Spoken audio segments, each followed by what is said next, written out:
Okay?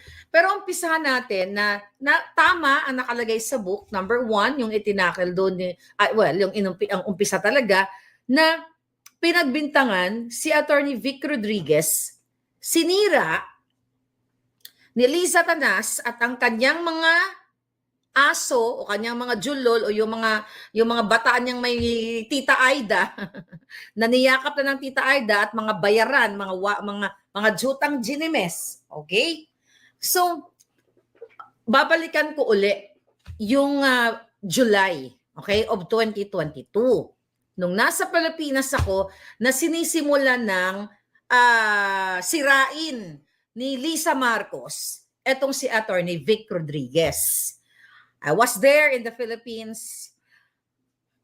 July 22 nga ako, 22, 23 ako bumalik ng Amerika eh. So anyway, doon pa lang nakaramdam na ako ng wala talagang unit team at doon pa lang nakaramdam na ako na something dito kay Liza Tanas at sa mga kanyang kampon.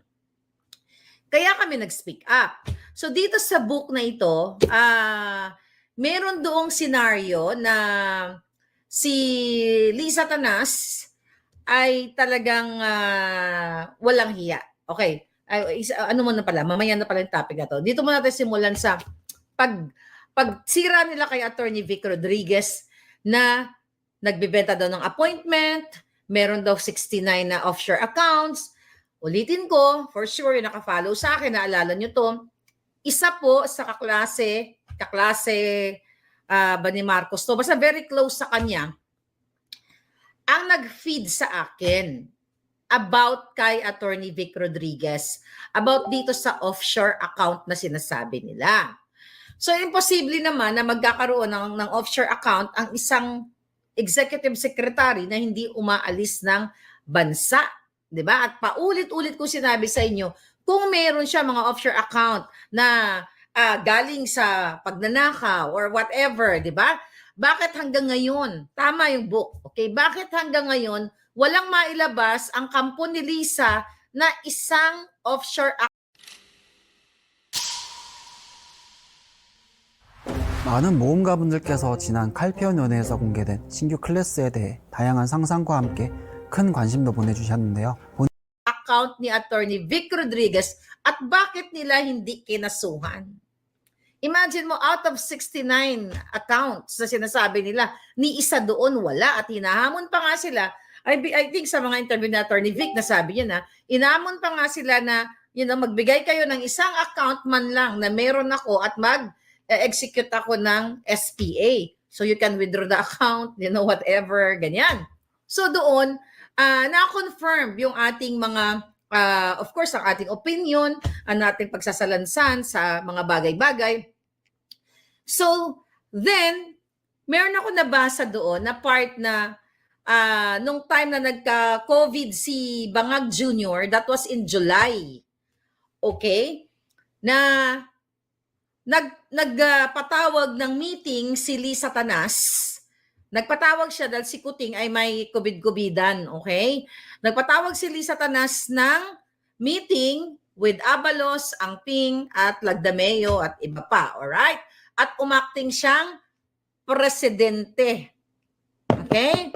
At talagang ang description nga dun sa book ay umarte siyang akala mo kung sino na nakapamewang na ano kay Attorney Vic, nagngangal-ngal kay Attorney Vic kasi gusto niya siya ang masusunod. Okay? So July daw 'yon. Nangyari yung yung eksena na 'yon. Hindi ko na ililiteral yung yung kwento kasi wala nang excitement pag inano natin yung book. Pero ito'y generalization lang.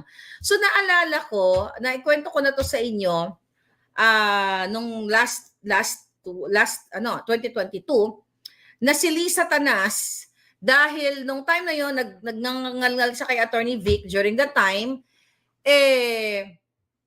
ang ginawa, okay, yung during that meeting, dahil hindi sila nagkakaroon ng peace of mind, dahil demonyita to si Liza So nagkaroon ng Zoom meeting with Kuting.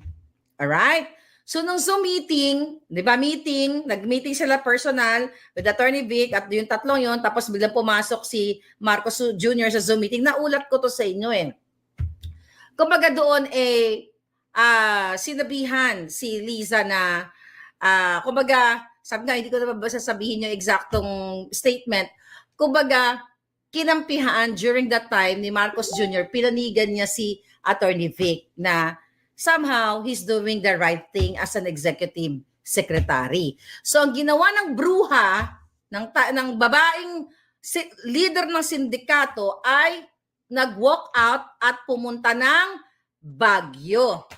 Ang sabi sa book second week, na tandang-tanda ko to, na may nag-chika boom boom sa akin. Ito, pinicturean ko yung yung message sa akin ni Liza, ito.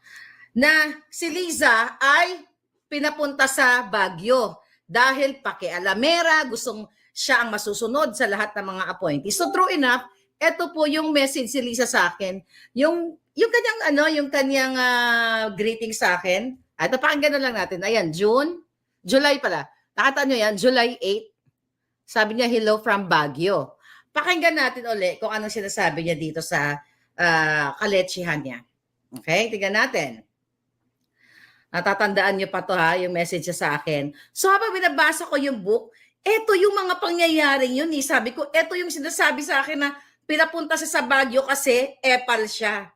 Okay? Hi, Maharlika. How are you? I got your message. I'm here now in Baguio, taking a little break. I need to Bukas siyang stress, di ba? and think how the next 6 years are going to affect my life. But I just want to say hi to you and wish you well. I don't know when you're leaving. I'm going to stay here for a couple of days.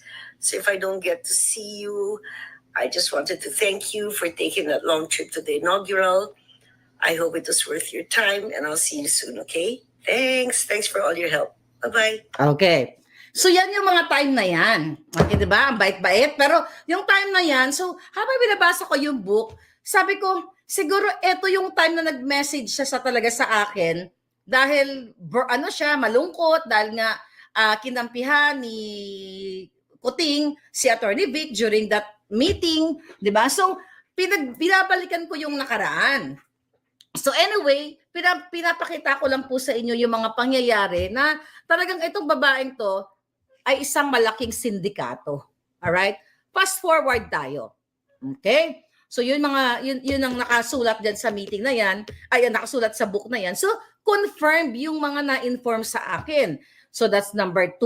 Then, mga kababayan, talagang grabe ang pagkawalang hiyang ng babaeng ito.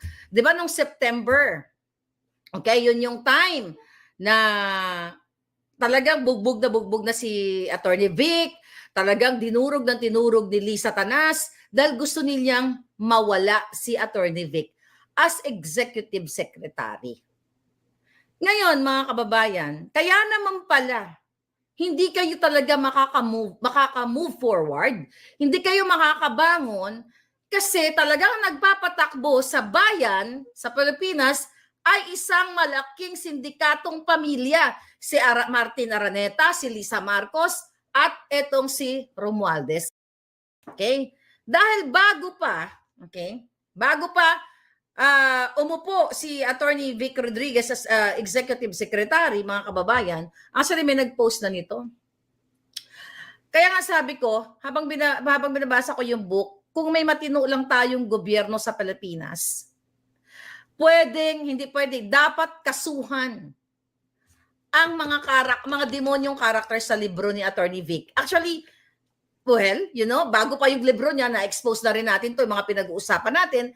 Pero alam niyo ba, mga kababayan, okay, na itong hinayupak na babaeng itong si Liza ay nag-forward ng special list of applicants. Nasa book po ito, kaya you really have to get this book. Okay? Ayan. Napost na to ni Mother. Ayan, special list of applicants. Okay? Si Liza po ang may gawa nito. Nakalagay dito, mga kababayan, kung sino-sino ang gusto niyang paupuin. Ipa-appoint. na kahit ito ay mga sindikato o ito ay mga masasamang record in the past sa government. So dito sa librong ito, kung matino ang ating gobyerno, may matino pang natitirang ahensya sa gobyerno, dapat managot ang buwaka ng inang Liza Marcos, ang jutang Genemes na si Martin Romualdez at ang kapatid ni Liza na si Martin Araneta. Kasi yung mga in-expose ko sa inyo, nandito ang karamihan sa book ni Attorney Vic. So balikan natin dito sa special list of applicants. Imagine nyo mga kababayan, kung natatandaan niyo si Taning, ay nagpakalat sila ng kasinungalingan about me, na kaya daw po ako ay naging kritiko ng bangag na si Junior, Marcos Jr. ay dahil hindi ako nabigyan ng appointment. Nakakaloka, di ba? Nakakatawa ang kanilang mga kasinungalingan. Okay, tignan natin. Ba't nabura to? Okay? Dahil dito, mga kababayan, si Taning ay nakasulat dito na nirecommend, medyo bumalabo lang ito. Ayan o, as office of the Presidential Advisor on Political Affairs, at saka dinaldal niya to, di ba? Siya yung nakasulat dyan. Ayan yung pangalan niya, burado lang, oh. Oh.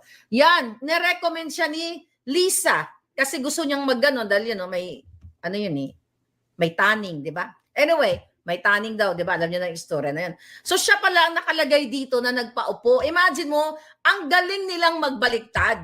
Kasi kung kung ako ay nag-apply, dapat nandyan sa listahan ni Attorney Vic na ako ay nagsabi kay Liza Tanas, di ba? Tignan ninyo mga kababayan, kung babalikan ninyo yung 2022, pinakalat nila. Kaya ako nag-start maging critic nitong gobyernong bangag dahil hindi daw po ako pinagbigyan na magpa-appoint dahil ako daw nag-apply. Kung si Liza ang aking ka-elbow to elbow, which is siya naman talaga, ang kausap ko dyan, hindi ba sana nasa listahan ang pangalan ko na ako ay nagpa-appoint?